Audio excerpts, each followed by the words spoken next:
Hello, Achievers. Welcome to Mr. UPSC. I hope you all must be doing very well. Before saying anything and before starting anything, I want all of you to know this is going to be a very important video. Very, very important video. Not because of the title कि My Mistakes in UPSC Prelims. ये बहुत सारे लोगों ने already ये videos डाली होंगी.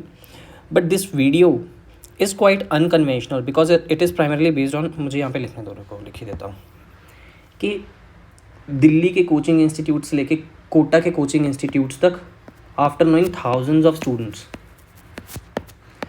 After analysing personally, after observing them, after realising my own mistakes, after getting opinions from others, after personally giving time to them, I have reached at certain conclusions कि कौन कौन सी जेन्युइनली बेसिक मिस्टेक्स हैं जो सभी commit करते हैं. और ये किसी और की वीडियो देख के नहीं हो रहा कि मतलब ऐसे 4-5 लोगों की वीडियोस देख ली उसमें से लग गया पता है ऐसी मिस्टेक्स होती हैं. I have personally felt these mistakes. I have seen the Brunt and the consequences of these mistakes. That's why I am making this video.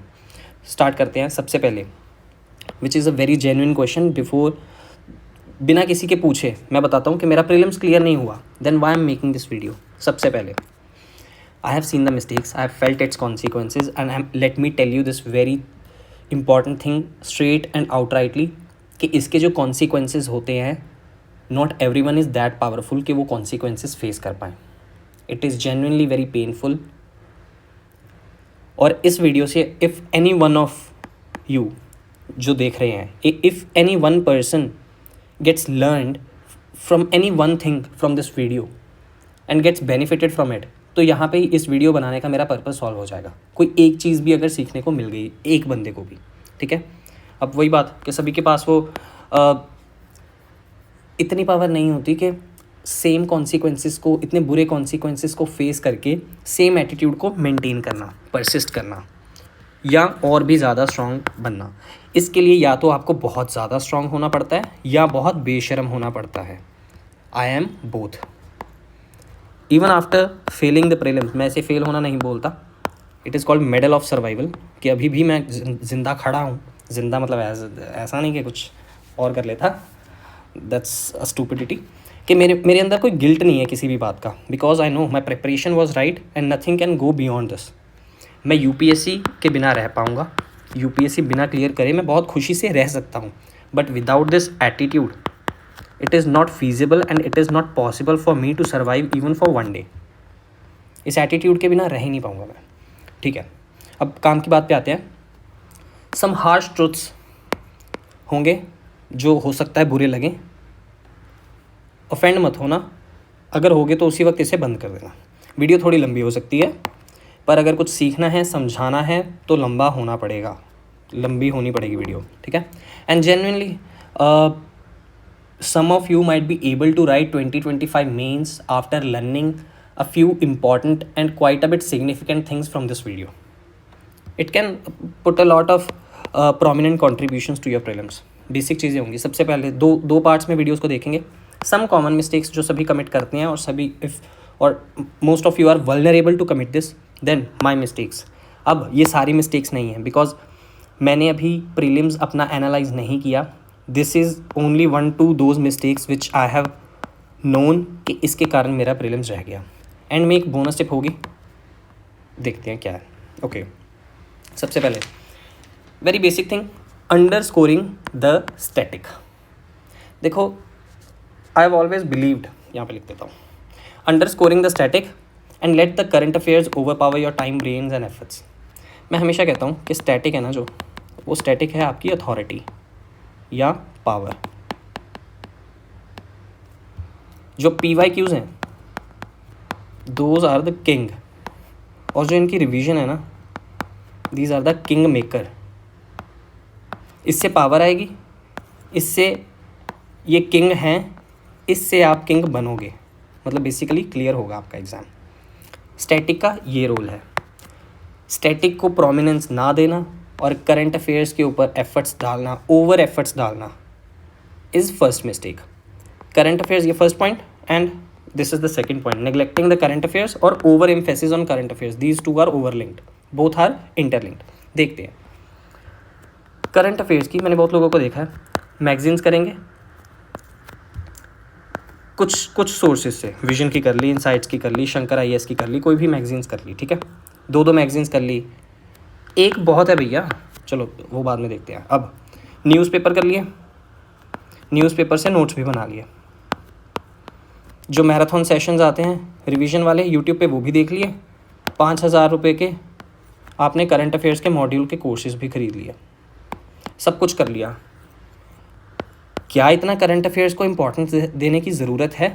Current affairs ultimately, यार ये pen okay, current affairs ultimately जो सभी को, जो आते होंगे, जो आने वाले होंगे, वो सभी को आते होंगे, राइट। जो यूपीएससी चाहेगा ना कि किसी को ना आए, वो जेन्युइनली किसी को भी नहीं आते होंगे, एक्सेप्ट तुक्का मार के किसी का ठीक हो रहा है तो क्या सीखने को मिलता है? करंट अफेयर्स आना चाहिए, बेसिक करंट अफेयर्स भी आता है तो चलेगा। इसकी आगे आपको एग्जांपल्स दूंगा, जब मैंने गलतियां की उसमें क्वेश्चंस बताऊंगा। ओवर रिलायंस, एक और चीज़ यार, मैं यहाँ पे PYQs के स्क्रीनशॉट्स लेके मैं वहाँ पे सबूत नहीं देने बैठूंगा। मैं बहुत ज़्यादा अच्छी PPTs नहीं बना सकता, प्रेजेंटेशंस। मेरे पास iPad है, मैं बस यहीं पे लिखता हूँ और चेप देता हूँ चीज़ें, ठीक है, चेप मतलब छाप देता हूँ, ऐसे लिख देता हूँ। मैं बहुत ज़्यादा इसे सुंदर नहीं बना सकता, ये ऐसे ही चलेगा, रॉ एंड रियल, तो bear with me. Over reliance on the coaching materials and institutes. अब देखो यहाँ पे ना एक एग्जांपल दे देता हूँ आपको अपने प्रीलिम्स की। देखो 2024 में क्या हुआ, लेट मी रेज इट।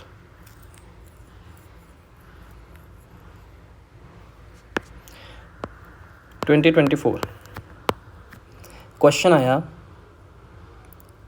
जो फीमेल्स हैं उनकी रिजर्वेशन इन पार्लियामेंट 1/3, ठीक है।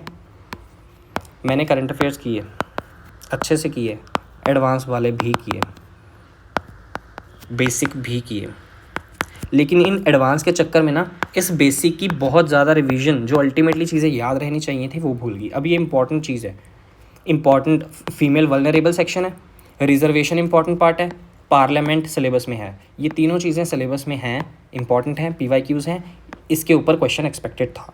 मेरी क्या गलती थी? एक प्रोविज़न इसकी मैं भूल गया, जिसके कारण ये क्वेश्चन गलत हो गया, and that was absolutely factual. जो भूलना नॉर्मल भी हो सकता है, बट वो प्रोविज़न बहुत ही नॉर्मल थी कि ये कब अप्लाई होगा, वो गलती हो गई मेरे से। तो ये 2 मार्क्स तो गए, 0.66 और गए, 0.67 और मार्क्स गए, ये गलती थी ना। बेसिक के ऊपर ध्यान देना, जो सबका, अब ये सबका सही हुआ होगा, मेरा गलत था। क्यों? क्योंकि मैंने इस एडवांस के ऊपर ध्यान दे दिया, जिससे क्वेश्चन अगर आए भी तो सबको नहीं आते थे, इंक्लूडिंग मी माई सेल्फ। बहुत वास्ट स्कोप है, कितना कर लोगे? और देखते हैं आगे और भी चीज़ें हैं। Over reliance on the coaching material and institutes. अब देखो कोचिंग मटेरियल्स है ना, ये गाइड की तरह काम कर सकते हैं, आपकी रेफरेंस की तरह काम कर सकते हैं, जैसे हम ऑप्शनल में यूज़ करते हैं। ये कोर नहीं है आपका, ultimately you have to do NCERTs। इसलिए ये third point and fourth point both are interlinked. Let me recall myself and remind myself and you the value of NCERTs। अब जो NCERTs हैं, raw NCERTs करना क्यों important है? चाहे वो हिस्ट्री हो, हिस्ट्री में कोई भी हिस्ट्री हो, medieval, ancient, art and culture, उसके बाद ज्योग्राफी हो, ज्योग्राफी तो क्या ही कहने, पॉलिटी हो, and up to some extent economy हो, डायरेक्ट क्वेश्चन फ्रॉम NCERTs पूछे जाते हैं। इसको छोड़ के कोचिंग पे जाओगे, हाँ कोचिंग इंस्टीट्यूट्स क्लेम करते हैं कि उनके NCERTs का मटेरियल भी उसके बीच में है, स्टैंडर्ड बुक्स भी हैं, एडवांस बुक्स भी हैं, वैल्यू एडिशन है, सब कुछ है, बट वो भी कंसिडर करो, क्या स्टैंडर्ड बुक से वो लेंथी ज़्यादा नहीं है? उतना करना वर्थ इट होगा? लक्ष्मीकांत से भी ज़्यादा बड़ी वो बुक है, लक्ष्मीकांत सारे कर रहे हैं, एटलीस्ट उतना तो कर लो। ऐसा ना हो आपका ये भी नहीं हुआ, आपको वो स्टैंडर्ड कोर्स, वो कोचिंग मटेरियल भी नहीं याद। NCERTs तो बेस है, ये तो करना ही पड़ेगा। ये फर्स्ट गलती है जो मोस्ट ऑफ द पीपल करते हैं। जब मैंने प्रिपरेशन स्टार्ट की थी, I started with standard books पहले, NCERTs बाद में, और मैंने देखा है साथ वाले क्लियर कर भी लेते हैं इससे, बट स्टैंडर्ड तरीका क्या है? NCERTs पहले करो, चीज़ों को समझो, and then move to the standard books, right. हाँ, जो मैं कह रहा था कि कोचिंग इंस्टीट्यूट्स के जो बहुत बल्कि चीज़ें होती हैं, अब ये भी डिपेंड करता है। For example if we are doing for the mains में भी डॉक्टर शिविन मान लो करवा रहे हैं, उनका मटेरियल बहुत बल्कि होता है, बहुत चीज़ें लिखी होती हैं उसमें। पिछले साल मैंने उनसे पढ़ा था, बहुत चीज़ें लिखी होती हैं, तो क्या होता है वो वर्थ इट है। मैं उसको टाइम वेस्ट नहीं बोल रहा, वो वर्थ इट है, क्योंकि वो वन स्टॉप सोल्यूशन है, एक जगह पे सब कुछ हो जाएगा कवर। उसके नोट्स बना लेना यार, ठीक है। वो मुझे लगता है 1 पेजर से सिर्फ काम होता नहीं है, कुछ और भी एडिशन करनी पड़ती है, वो चाहे 1 पेजर के ऊपर ही कर लेना। अब मेन बात ये है कि कोचिंग इंस्टीट्यूट्स के ऊपर ज़्यादा रिलाई मत करना, खुद के ऊपर भरोसा करना, अपने नोट्स पे भरोसा करना, और जो कोर चीज़ें हैं NCERTs करना एंड थिंग्स लाइक दैट, उसको मत छोड़ना, ठीक है। ये भी NCERTs हो गया। आगे देखते हैं। Focusing only on the facts, important चीज़ है। बेसिक्स और कॉन्सेप्ट्स करना बहुत ज़रूरी है। अब देखो, consumer price index, index of industrial production, इसमें बेस ईयर पे मान लो क्वेश्चन आ गया, ये PYQ है भी, ये रट्टे वाली चीज़ें हैं। मुझे भी अभी भी नहीं पता, अभी मैं भूल गया हूँ क्योंकि मैंने रिवीजन किया, टाइम हो गया, कि 2011-12 है, 2016-17 है, 15-16 है, कौन सा बेस ईयर है इनका, ये मुझे दोबारा रिवाइज करना पड़ेगा to know that. This demands revision and this demands time. ये कॉन्सेप्ट्स हैं GDP, NDP, GNP, ये एक बार आपको ज़रूर टाइम देना पड़ेगा, एक बार आपको ज़रूर टाइम देना पड़ेगा, पर उसके बाद ये भूलेगा नहीं, और लोग इसमें कंफ्यूज होते हैं, ठीक है। और इसीलिए ये इग्नोर्ड होता है, और क्वेश्चंस इन्हीं बेसिक्स से आते हैं। अंडरस्टूड, ठीक है। आगे देखते हैं। CSET ignorance. अब देखो, UPSC ने हिंट दे दिया 2023 के प्रीलिम्स के बाद कि हम में पूरी क्षमता और कैपेबिलिटी है कि हम CSET इस लेवल का डाल सकते हैं कि CAT IIM वाले बंदे भी फेल हो रहे हैं, जो नॉन मेडिकल बैकग्राउंड से हैं, जिनका मैथ्स कोर सब्जेक्ट है, वो भी फेल हो रहे हैं। You need to understand the value of English. अब वो कैसे इंप्रूव करनी है, चाहे न्यूज़पेपर पढ़ो, जिसके लिए मर्जी पढ़ो, न्यूज़पेपर चाहे करंट अफेयर्स के लिए मत पढ़ो, चाहे इसे इंप्रूव करने के लिए पढ़ो, ये इंप्रूव होनी चाहिए। उसके अलावा रीजनिंग, मैथ्स, कईयों की ये स्ट्रांग होती है, मेरी ये वीक थी। मैं एक normal student, as a normal student maths मेरा बहुत अच्छा नहीं है, पर जो PYQs में चीज़ें हैं वो कर लोगे ना तो पेपर क्लियर हो जाएगा। इस बार even 2024 prelims I scored more than 100 in CSET, ठीक है। Panicking close to the exam. अब इसके कारण मैं एक चीज़ बताता हूँ आपको। देखो, मैं ना जब सेंटर पहुँचा ना, मेरा जो रुमाल था, उस दिन बहुत गर्मी थी, मेरा जो रुमाल था, रुमाल घर पे रह गया। मैं कार से उतरा, मेरी किट कार में रह गई। अब मेरे पास पेन भी नहीं है, किट कार में रह गई। अब मेरा हाल क्या था कि इस वक्त बहुत से लोग थोड़ा घबरा जाते, डर जाते। मेरी शक्ल जेन्युइनली ऐसी थी कि अरे भैया ये क्या हो गया, कोई बात नहीं, चिल मारो, आगे बढ़ते हैं। मैं क्लास में गया, पेपर स्टार्ट हुआ, पेन किसी से मांगा, टीचर से ले लिया कि भैया पेन दे दो, है नहीं गरीब बंदे। अब वहाँ पे पेपर होने के आधे घंटे बाद एक लड़की बेहोश हो गई, अनकॉन्शियस ब्रो। मैं तो मतलब सारी क्लास उधर देख रही है उस वक्त। फिर मेरा रिएक्शन ये कि हो क्या गया, इतना भी क्या हो गया, मुझे अलग क्वेश्चन पेपर मिल गया क्या, मैं तो दे ही रहा हूँ। मेरी जेन्युइनली शक्ल ऐसी थी।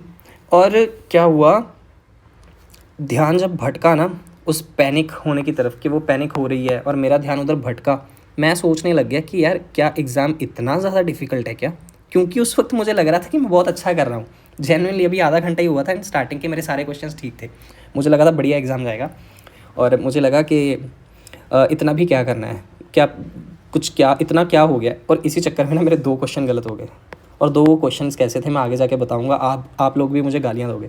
वो 2 क्वेश्चंस गलत हो गए, और मेरी जो एक्चुअल कट ऑफ और जो मेरे स्कोर्ड मार्क्स थे ना, उनमें बहुत ज़्यादा फ़र्क नहीं था, वो भी बताऊँगा। It is very interesting. आगे देखते हैं।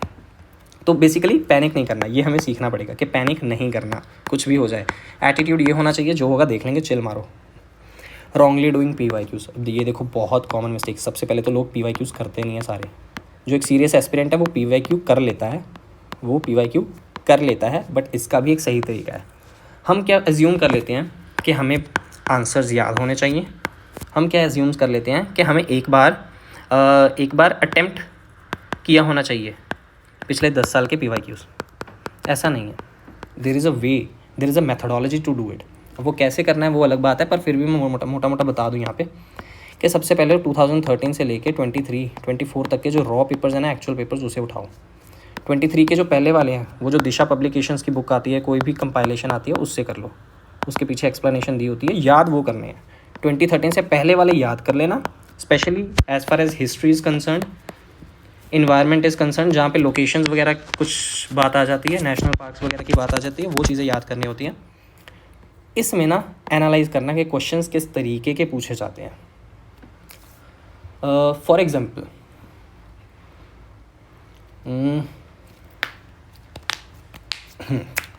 कौन सी एग्जांपल दें? ओके, मुझे पता है कि इंटरनेशनल इंस्टीट्यूशंस के ऊपर क्वेश्चन पूछे जाते हैं। मैंने वो थीम आइडेंटिफाई कर ली कि यहाँ से क्वेश्चंस आते हैं भैया। अब जब मैं रिवीजन करूँगा इस बार, तो मैं इनके ऊपर ध्यान दूंगा ना, किस तरीके के क्वेश्चंस पूछे जाते हैं। इस तरीके के क्वेश्चंस पूछे जाते हैं कि इंडिया इज़ अ मेंबर और नॉट। ठीक है, एटलीस्ट कन्वेंशनल के तो पता हूँ। जो बाहर से आ जाते हैं, जैसे इस बार वर्ल्ड टॉयलेट ऑर्गेनाइजेशन ऐसा कुछ आ गया था कि इंडिया मेंबर है या नहीं है, इसका नहीं था, वो ग्रेन्स का था, इंटरनेशनल ग्रेन इंस्टीट्यूट ऐसे करके कुछ था। वो ग्रेन्स वाले में इंडिया मेंबर है या नहीं है। अब इंडिया मेंबर था, उसमें कभी सुना नहीं था, वो अनकन्वेंशनल है, वो किसी को नहीं पता, वो थोड़ा लक, थोड़ा कॉमन सेंस, क्या आपके एनालिसिस है उसके ऊपर भी डिपेंड करता है। इससे हमें और पता लगता है कि मैप्स के ऊपर हर साल क्वेश्चन आता है। मैप्स अच्छे तरीके से करना, एटलेस करना, और मैप जो न्यूज़ में है लोकेशंस उनको करना, यूएन क्लॉज, ये बहुत बेसिक चीज़ें जो आपकी स्टैंडर्ड बुक्स में तो नहीं है, एनसीईआरटी स्टैंडर्ड बुक्स में नहीं है, पर करनी है। इंटरनेशनल डेट लाइन है, और क्या था ऐसे, नेशनल रजिस्टर ऑफ सिटीजन्स, ये सारी चीज़ें, ये वो चीज़ें हैं जो एनसीईआरटीज़ में सिर्फ एक नाम मेंशन है। जैसे ज्योग्राफी में सिर्फ आईडीएल मेंशन है, इंटरनेशनल डेट लाइन, वो कॉन्सेप्ट मेंशन नहीं है। पॉलिटी में एनआरसी मेंशन है, इवन लक्ष्मीकांत में भी। इसके ऊपर जो अंदर क्वेश्चन है वो मेंशन नहीं है, तो वो मॉक्स वगैरह से भी पता लग जाता है। ठीक है, और देखते हैं Reliance on the revision lectures, marathon sessions YouTube पे। बहुत बड़ी गलती है, मत करना।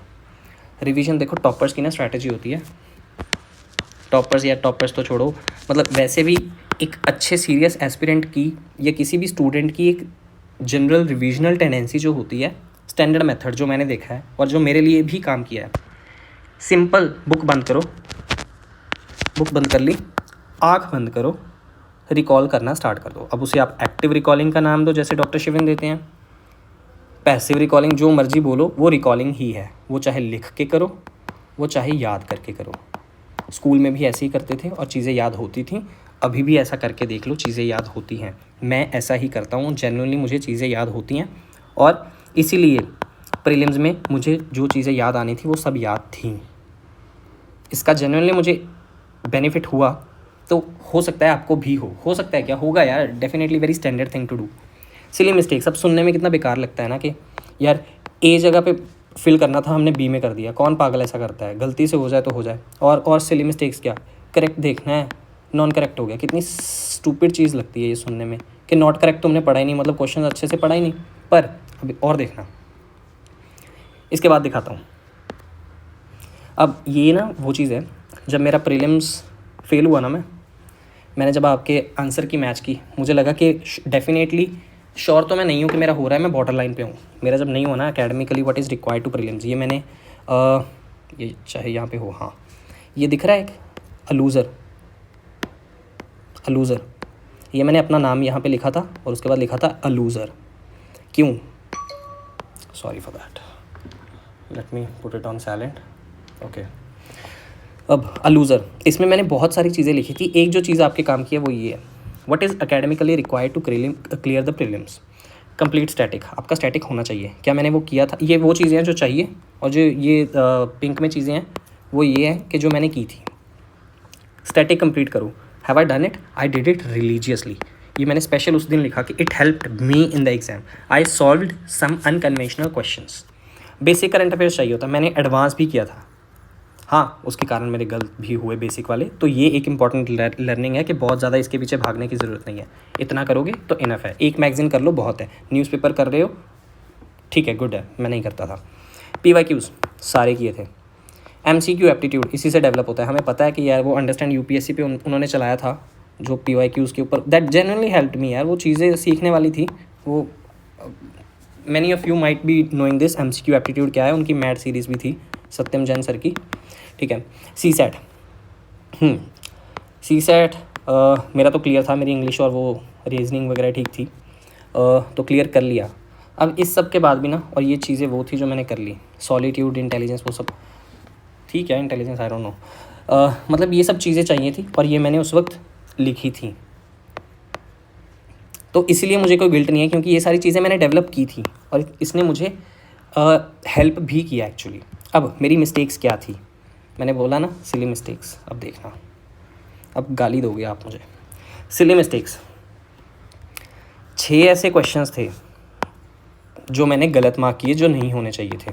जो वो लड़की पैनिक की, बेहोश हो गई, मेरा ध्यान उसकी तरफ था, फोकस डाइवर्ट हुआ, उसके कारण ना क्या हुआ, कैसे क्वेश्चंस गलत हुए। अब एग्जांपल देता हूँ। एक क्वेश्चन था, हाइड्रोजन व्हीकल्स एमिट क्या करते हैं, उसका सी ऑप्शन था। मुझे अभी भी क्वेश्चन वो नहीं याद, मैंने ये क्वेश्चन पेपर से नहीं देखा, मुझे जो दिमाग में है अभी मैंने उसी तरीके से लिखा था ये, कि अब शायद ये सी की जगह कोई और हो ऑप्शन।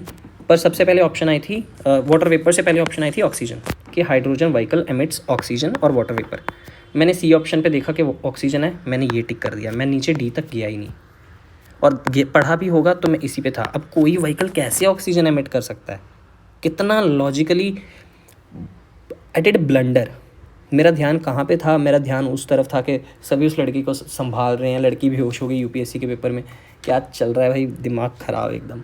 अच्छा, एक और इम्पॉर्टेंट थिंग यार, वही कि मैंने पेपर अभी पूरा एनालाइज़ नहीं किया, मुझे बस अपनी गलतियाँ पता चली कि जिसके कारण पेपर रह गया, तो वो बताना ज़रूरी है। जब प्रॉपर पूरा पेपर एनालाइज़ करूँगा ना, उसमें बताऊँगा बारीकियाँ, ठीक है, दूंगा एक अच्छे से 2-3 दिन, ठीक है। तो ये बात थी।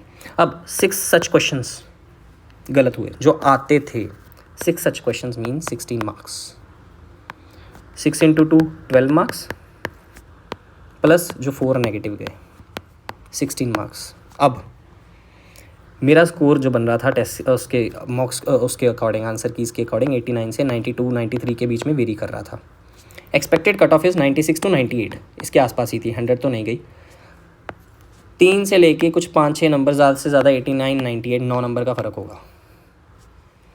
6 क्वेश्चंस मीन 16 मार्क्स। क्लियर हो जाता। तो ये लर्निंग थी, ठीक है, ये लर्निंग्स हैं। But this is also a truth कि सिली मिस्टेक्स एकदम ज़ीरो नहीं होती, आपको कुछ ना कुछ गलत करके ही आओगे, ये बिल्कुल ज़ीरो नहीं होता। इसलिए हमारी कोशिश रहती है कि हम हमेशा अपने क्लियर होने की प्रोबेबिलिटी को बढ़ाएं और जो गलतियां हैं उसकी प्रोबेबिलिटी को कम करें। जितनी कम गलतियां उतने ज़्यादा chances to get selected, simple formula, ठीक है। और चीज़, अब क्या वो उन गलतियों के कारण, do I call it a waste of year, do I call it a waste of year, क्या मेरा साल ये ख़राब हुआ? Definitely not, never. I have learn those things which I would never have otherwise learned. और ये सिर्फ मैं बोलने के लिए, खुद को संतुष्ट करने के लिए नहीं बोल रहा, आई जेन्युइनली मीन दैट। वो चीज़ें जानना, आई एक्सप्लोर्ड माई सेल्फ मोर, और यही एटीट्यूड है जिसके कारण मैं रह नहीं सकता। मैं 100 बार फेल हो जाऊँगा, मैं 100 बार मतलब घुटने टेक लूँगा, पर उन 100 बार के बाद मैं 101 बार दोबारा खड़े होने की क्षमता रखता हूँ। इस एटीट्यूड के बिना मैं नहीं रह पाऊँगा। अगर किसी में वो एटीट्यूड है तो वेल एंड गुड, अगर नहीं है तो इन गलतियों को ना रिपीट मत करना। ये इंपॉर्टेंट लर्निंग है। और एक और चीज़, नेवर अंडर एस्टिमेट मॉक्स। हालांकि मैंने 80-90 मॉक्स दिए थे इस बार, पर उनमें स्कोर ना, उनमें भी स्कोर मेरा 80-85 ही रहता था। और वैसे ही इस बार भी आया 2023 में भी, इनफैक्ट मेरे जितने 65 जितना मॉक्स में स्कोर आता था उतना ही एक्चुअल एग्ज़ाम में आया। अब ये पता नहीं, पर मैंने ऐसे भी लोग देखे हैं जिन्होंने एक भी मॉक नहीं दिया और उनका ये प्रीलिम्स क्लियर था। और ऐसा नहीं कि तुक्के से क्लियर था, they have done very hard work and मेहनत। तो बिना मॉक्स के भी हो सकता है, लेकिन स्टैंडर्ड सीरियस एस्पिरेंट को मॉक देने चाहिए। आपको खुद के बारे में पता लगता है, ठीक है, टाइम मैनेजमेंट होती है, सारे क्वेश्चंस आते हैं, आपको ब्रेनस्टॉर्मिंग करने का टाइम मिलता है, क्वेश्चंस रश होते हैं, वो सारी चीज़ें हैं जो आपको एक रियल टाइम एग्ज़ाम की फील दे देती हैं। चाहे क्वेश्चंस की क्वालिटी वैसी ना हो, पर मॉक्स भी ज़रूरी हैं, वो दे देना, ठीक है। इस बार डिस्क्लेमर, अब देखो, वेरी हाई पॉसिबिलिटी की ये सब करने के बाद भी, ऊपर जो मिस्टेक्स हैं वो सब करने के बाद भी, जो सब कुछ करना, स्टैटिक, करंट अफेयर्स, सब कुछ अच्छे से याद करने के बाद भी आपका प्रीलिम्स ना हो। I am not being pessimistic, I am just telling you the reality, this is the harsh truth, whether you accept it और नॉट। हो सकता है उसके बाद भी प्रीलिम्स ना हो, क्योंकि वहाँ पे अनकन्वेंशनल क्वेश्चंस होंगे, जहाँ पे हो सकता है कॉमन सेंस काम ना करे, जहाँ पे हो सकता है 2023 जैसा प्रीलिम्स आ जाए, ठीक है, कुछ भी हो सकता है। Silly mistakes can not be zero. हमारी कोशिश यही रहनी चाहिए कि इसे रिड्यूस करें जितना कर सकते हैं, उसी में ही समझदारी है। तो बहुत ज़्यादा खुद से एक्सपेक्टेशंस ना करके मेहनत की तरफ ध्यान देना is the ultimate key to happiness, let me tell you, बाबा जी ज्ञान दे रहे हैं, ठीक है। अच्छा, बोनस टिप। अब बोनस टिप क्या है कि जो एन है ना ब्रो, उन एन के जितने भी